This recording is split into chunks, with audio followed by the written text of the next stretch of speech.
Shalom saudaraku yang disayang oleh Tuhan. Renungan pagi untuk membuka hati, mengawali hari, melangkahkan kaki berjalan bersama dengan Tuhan. Kita tentu pernah mengalami suatu peristiwa yang membuat hati kita menjadi panas alias kita marah. Kemarahan yang terasa meledak-ledak sampai tubuh ikut bergetar dan kita benar-benar menjadi geram.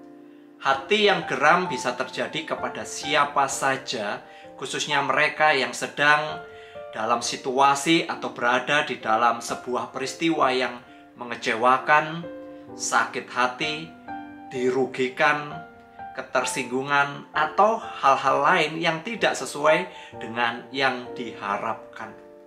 Hati yang panas seringkali akan berlanjut kepada sebuah tindakan atau perbuatan yang lebih buruk, bahkan cenderung merugikan semua pihak. Lalu bagaimana kita meredam hal ini? Firman Tuhan hari ini berkata, firman Tuhan kepada Kain, "Mengapa hatimu panas dan mukamu muram? Apakah mukamu tidak akan berseri jika engkau berbuat baik? Tetapi jika engkau tidak berbuat baik, dosa sudah mengintip di depan pintu. Ia sangat menggoda engkau, tetapi engkau harus berkuasa atasnya." Kejadian 4 ayat 6 dan 7. Kain marah kepada Tuhan karena persembahannya tidak diterima, sedangkan persembahan adiknya Habel diperkenan oleh Tuhan. Hati Kain menjadi panas, mukanya menjadi muram. Ia menjadi geram kepada Tuhan dan juga adiknya. Perasaannya marah dan penuh dengan kebencian. Suasana hatinya berkecamuk. Mungkin dia menggerutu dan maki-maki.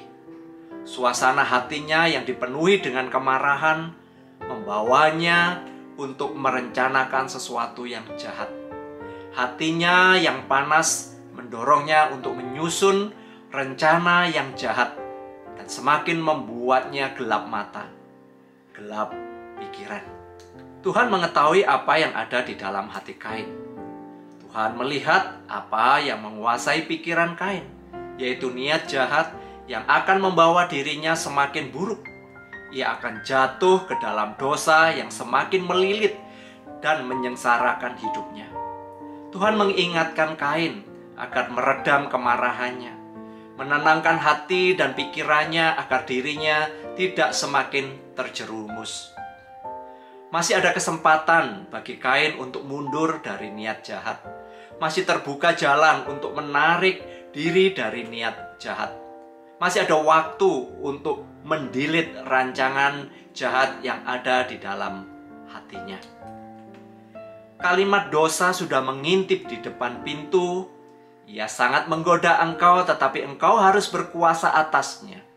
Menunjukkan bagaimana dosa akan menarik kita untuk melakukan. Kata yang dipakai memiliki gambaran seperti seorang budak yang duduk di luar dan menunggu perintah tuannya untuk melakukan yang diperintahkan. Kata ini juga dipakai sebagai gambaran binatang predator yang diam mengintai mangsa, menunggu kesempatan untuk menerkam dan memangsa. Kemarahan Kain akan berujung kepada pembunuhan. Kekecewaan akan berujung kepada pemberontakan. Tuhan mengingatkan di dalam hati yang panas akan menuntun kita masuk ke dalam tumpukan dosa berikutnya. Kejahatan akan berbuah kejahatan berikutnya. Kemarahan akan bertumpuk kepada kemarahan selanjutnya. Sama seperti satu kebohongan akan menghasilkan kepada kebohongan berikutnya, dosa akan menghasilkan dosa selanjutnya. Membiarkan hati terus-menerus tetap panas akan membawa pengaruh buruk di dalam kehidupan. Saat-saat seperti ini, kita harus benar-benar belajar untuk menguasai diri, yaitu dengan tenang sejenak, mungkin dengan menarik nafas dalam-dalam agar gemuruh kemarahan itu sedikit mereda. Langkah berikutnya kita mulai untuk menarik diri dari dorongan amarah dan kebencian, menarik diri dari pikiran atau niat atau rencana jahat. Sekalipun kita masih belum bisa menerima keadaan, sekalipun rasa sakit hati masih ada, namun dengan sedikit tenang kita memberikan kesempatan bagi diri kita untuk berpikir positif, memohon kepada Tuhan agar memberikan hikmat untuk kita melangkah lebih baik atau mengambil sikap dan keputusan yang baik dan benar. Firman Tuhan berkata, jika engkau berbuat baik, pasti engkau tersenyum. Tetapi jika engkau berbuat jahat, maka dosa menunggu untuk masuk ke dalam hatimu. Ini ayat yang ke-7 dalam terjemahan bahasa Indonesia sehari-hari. Hasrat berbuat dosa begitu gigih dan daya tariknya begitu halus, sehingga jika hal ini tidak dihentikan secara sadar, seseorang akan menjadi ahli, istilahnya menjadi pro di dalam kejahatan. Hati yang panas dapat menjadi benih untuk membakar sekitar kita, yaitu melakukan hal-hal yang dapat merusak relasi, merusak kebaikan, serta membawa kita jatuh dalam dosa. Maka dekatkan diri kita pada Tuhan, serahkan semua amarah ke dalam kasih pengampunan Tuhan, dan belajarlah untuk menikmati kebaikan yang akan kita taburkan. Mari kita mengambil waktu untuk berdoa.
Tuhan, terima kasih kami diingatkan kembali.